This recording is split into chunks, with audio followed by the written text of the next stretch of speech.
this is the largest muktamar ever. The most grand in terms of presentation of multimedia ever. Kemudian tu in terms of impact daripada kesan. Saya belum pernah tak pernah nerima lagi satu SMS, satu panggilan telefon yang negatif about this morning presentation. It has all went on with flying colours, and then of course I am also as a sign of appreciation. What the little thing I can do is putting them. Thank you very much to them yang telah memberikan sokongan kepada kita, khususnya kepada teman-teman media. As I said earlier on, you have been kind enough in making the coverage, and I hope the coverage will go on until the third day of the muktamar. Jadi saya harap ini akan berlaku. Yang lain saya bukalah kepada teman-teman untuk memberikan soalan yang saya fikir boleh jawab, kita jawablah. Kalau tak ada, kita boleh untuk jawab. Sila. Datuk, mengenai usul supaya kekenan ulama itu ditolak tu, apa pandangan Datuk? Ini saya yakin akan diperbincangkan.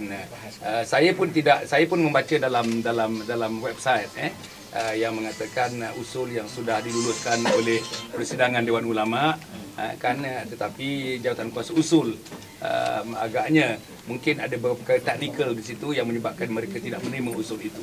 Walau apapun, saya beranggapan penerima atau tidak menerima, biasanya lazimnya usul itu diperbahas, apalagi usul yang datang daripada Dewan Ulama.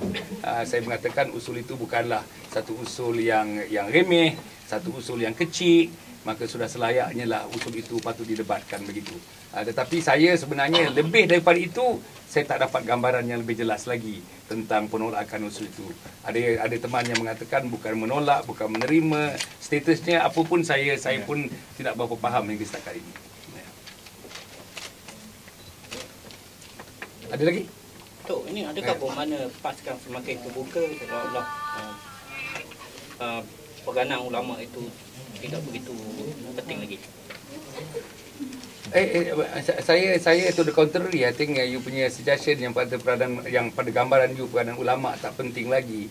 It has been all. Kalau saya tengok dalam PAS ni kan, kalau kita tengok, kita memang, saya masuk PAS ni oleh kerana ada satu tagline mengatakan kepimpinan ulama dalam PAS. Itu yang menyebabkan saya masuk PAS.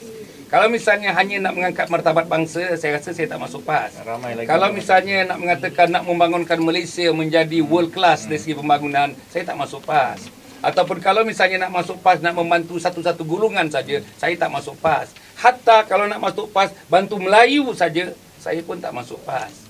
Tetapi pasal kepimpinan ulama tu, saya memerlukan kepimpinan ulama. Saya profesional. Saya urban planner, saya urban scientist.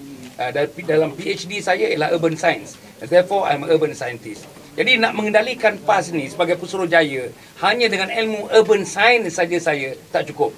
Sebab itu saya memerlukan pimpinan, memerlukan pedoman daripada Al-Quran, daripada Sunnah, daripada kitab-kitab yang muktabar. Macam mana caranya kita nak membangun Selangor ini?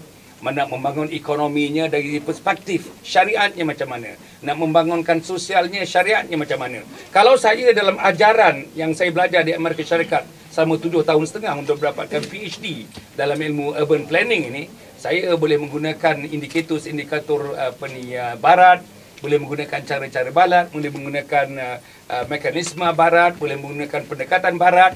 Tetapi saya rasa sebagai parti Islam, bukan itu pendekatannya. Parti Islam sebagaimana kita dengar ucapan Presiden time and again.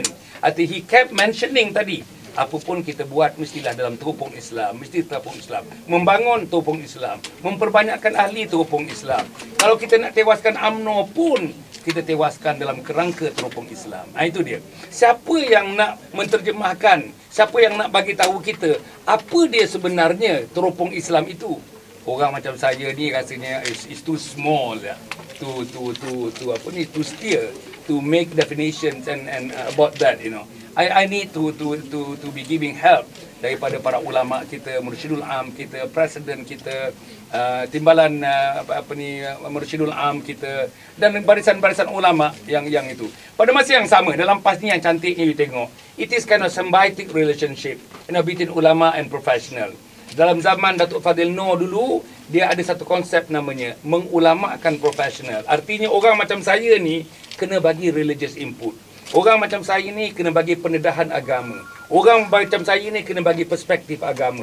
Jadi perspektif moden yang saya ada digabung dengan perspektif agama, barulah namanya saya pemimpin PAS. Kalau saya bawa perspektif moden saja, devoid of religion, saya bukan pemimpin PAS. Kalau dibawa religion semata-mata, devoid of modern reality, dia pun bukan juga pemimpin PAS. Jadi saya fikir itulah yang dikatakan mengulamakan profesional, memprofesionalkan ulama. In a way, dalam PAS, I think to certain degree, it has been a success of amalgamating, of consolidating, of kata orang to provide the fine tuning between the amalgamations of the ulama and professional.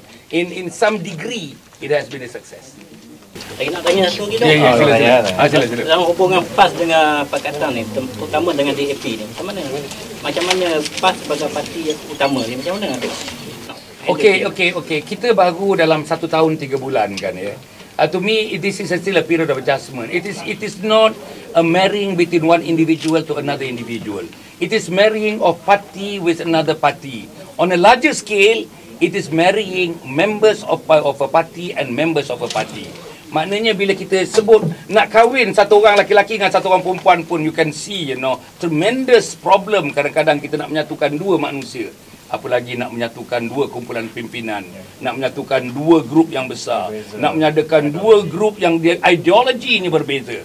Maka sebab itu saya lah sebagai pimpinan utama di Negeri Selangor ni menganggap it is a normal.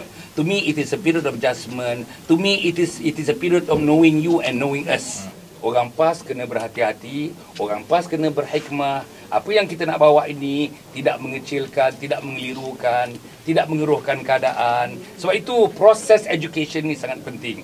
Maknanya pimpinan DAP, pimpinan PKR dan pimpinan PAS harus berjiwa besar, harus berlapang dada dalam perkara ini untuk kita majukan apa yang dikatakan satu konsep, satu nilai, satu value, satu norma baru dalam kita nak mahu pembangunan yang membawa kepada corak Islam itu.